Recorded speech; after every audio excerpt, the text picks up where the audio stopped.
Maurício, mas você fez uma pergunta e eu me lembrei de quando eu fiz o curso de pedagogia. Você falou, por que o brasileiro lê e ele não se posiciona? Sim. A nossa educação, ela vem muito tradicional.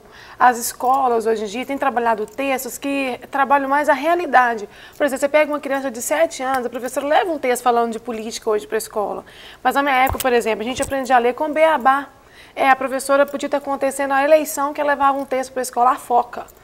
A foca faz fofó. Sabe aquelas coisas antigamente? A foca faz fofó, fififi, não era assim? Sim. Então, colocando uma redoma de vidro, por exemplo, ontem fez 50 anos a Mônica, a gente nem sabia disso dentro da escola. Então, hoje, a escola trabalha mais a atualidade, a escola está mudando a forma de trabalhar o ensino, né? Então, as pessoas estão ficando mais pensantes. Pode ver que você pega um adolescente hoje, ele é ano-luz de um adolescente da minha época.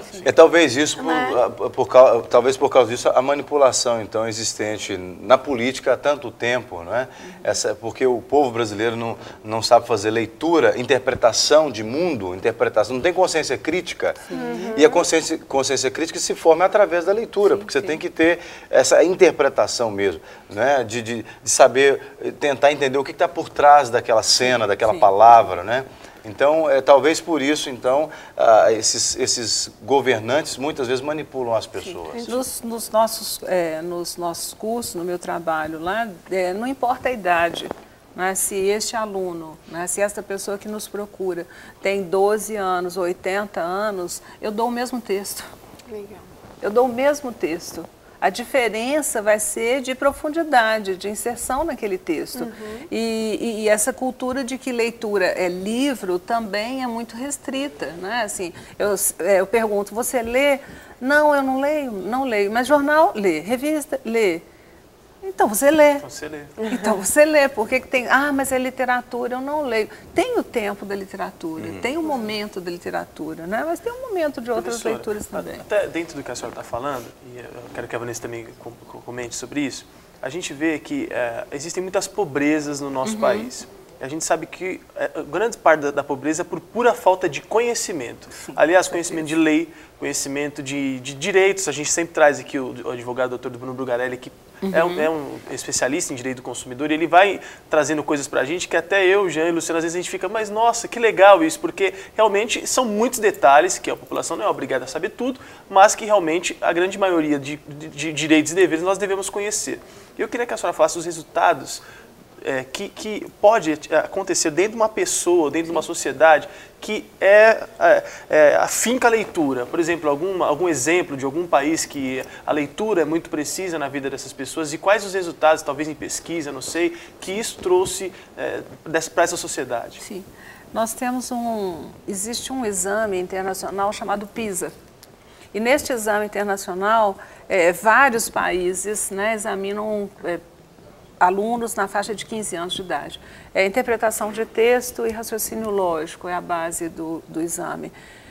Nós costumamos ficar assim lá no antepenúltimo, quando não penúltimo, e nós já tivemos um ministro que quando a gente ficou em último lugar, o ministro disse ainda podia ser pior.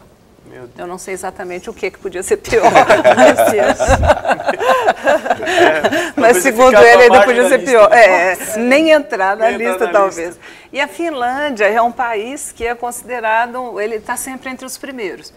E o que eu pergunto é por que a Finlândia pode ser o primeiro e nós não estamos incomodados. Se nós estamos entre os 18 piores times de futebol, né, a população vai para a rua. Mas se nós somos o último no PISA, né, no exame de interpretação de texto, eu nunca vi ninguém para a rua. Então, a sociedade não exige isso.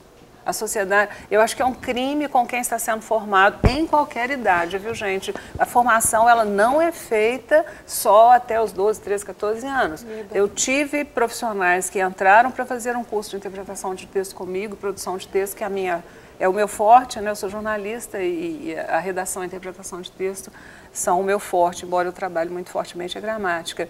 E eu tenho pessoa que chegou para mim com 60 anos, fez um curso de português comigo de 3 meses, num grupo. Meus grupos são grupos de 10 pessoas, então a discussão é violenta, o pau quebra mesmo. Seja criança, seja adolescente, seja o que for. E essa pessoa me sai para um concurso e passou num concurso para uma escola e foi ser bibliotecária.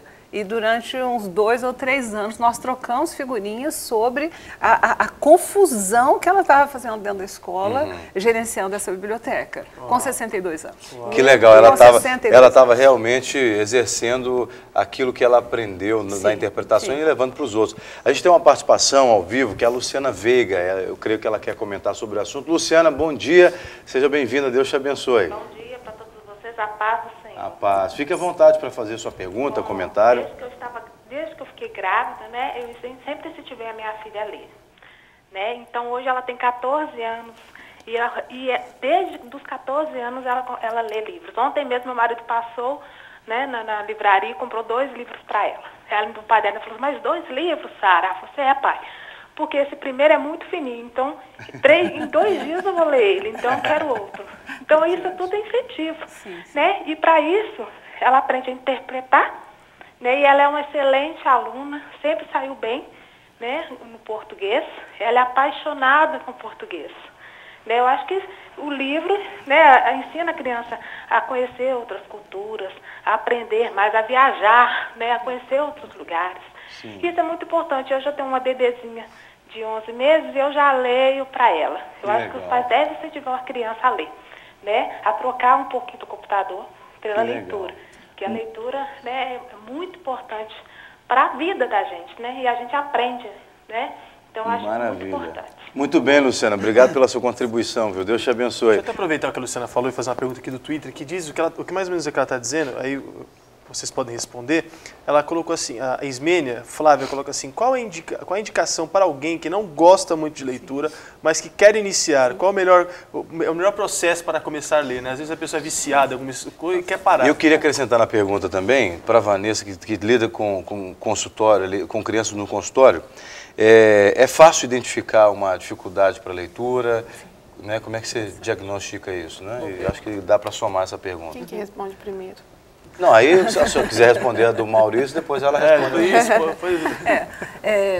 O mais lindo da leitura é que tem leitura para todos os gostos. Verdade. Até para quem não gosta. Até para quem não gosta. ou para quem acha que não gosta. Para quem acha que não gosta. Quem acha que não gosta, na verdade, eu desconfio que não experimentou. É verdade. Sabe? Se tivesse experimentado, e a gente está falando muito da criança e do adolescente, dos apelos, né, dessa vida eletrônica, da tecnologia, a criança troca um passeio no shopping por 2 livros brincando. A gente acabou de ver o exemplo da telespectadora. Tá mais com incentivo assim, desse, né? Troca tranquilamente. Pode virar rato de livraria, isso é um risco, tá? Não compra calça, eu tenho 2 filhos em casa, eles são adultos hoje, são comunicadores também, um jornalista e um publicitário. E assim, a vida, ainda hoje, eles não compram roupas e compram livros. E a vida foram educados pela Mônica, viu? Alfabetizados pela Mônica. Então, assim, o prazer é tamanho. Então, né, o prazer é tão pessoal, é uma vivência tão pessoal quando você se conhece. Então, o grande segredo para responder essa pergunta é você se observe do que é que você gosta. Se você gosta de decoração, se você gosta de jornalismo, se você gosta de mecânica, você gosta de moda, de esportes. Eu gosto de ler qualquer tipo de revista. Eu gosto de ler revista de turismo, eu gosto de ler textos, né, do Tostão, por exemplo, sobre futebol. Eu adoro, né, ter boas crônicas de futebol, porque falam de pessoas, falam de equipes, né, falam das relações internas dentro da equipe. E se você gosta de mecânica, de pintura, sempre vai haver algo. Você olha, entra numa livraria, eu falo assim, leva seu filho e solta, vai lá para o cafezinho e deixa ele quieto. Ele vai achar. Com certeza. Ele vai achar. E você se observe, você vai achar.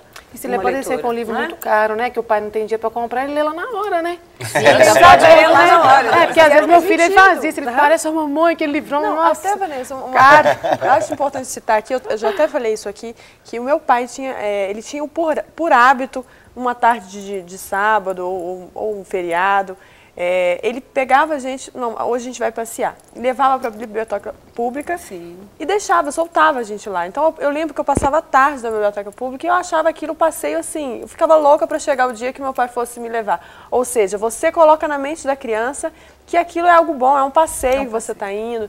Então é um bom estímulo, é uma boa estratégia, como a professora falou também, de você levar o filho na livraria ou qualquer lugar desse tipo e estimular ele. Que a gente sempre volta para os pais, né? A Bíblia fala que o pai que instrui a criança, né? Sim. Então, assim, o pai que instrui, o filho vai caminhar bem. Lembra da pergunta? A pergunta, não estou esquecendo, não. Porque quando eu falo da questão da dificuldade de leitura, a gente pensa um pouco no distúrbio de aprendizagem na dislexia, né? Porque às vezes pode ter alguma mãe assistindo, algum pai, falando, mas meu filho não se encaixa nisso, ele não consegue ler, ele não consegue escrever. Então, tem um transtorno de aprendizagem que se chama dislexia, que é um transtorno específico da área da leitura e da escrita. Então, a criança ela passa da fase de alfabetização, 6, 7, 8, 9 anos, né? E ela não consegue, ela não decodifica, ela não aprende a ler e nem a escrever. E esse tipo de diagnóstico ele é feito através de uma forma multiprofissional, com uma equipe de profissionais. Um professor, um pedagogo, um psicopedagogo, um fonoaudiólogo, e um psicólogo, um neurologista. E essa avaliação é feita descartando hipótese. Então, meu filho não lê por quê? Porque ele não escuta bem. Porque ele não está enxergando, ele tem algum transtorno neurológico, o que está acontecendo que essa criança não está aprendendo a ler? Porque tem criança que dá dozinha, porque ela gosta de pegar no livro, ela acha aquele interessante, mas ela vai perdendo estímulo ao longo do tempo de vida, porque ela não consegue aprender a ler, e isso pode ser dislexia. Então não é regra ser dislexia, né? Isso é uma exceção. Para ser dislexia, essa avaliação é muito difícil de ser feita, né? Muito minuciosa.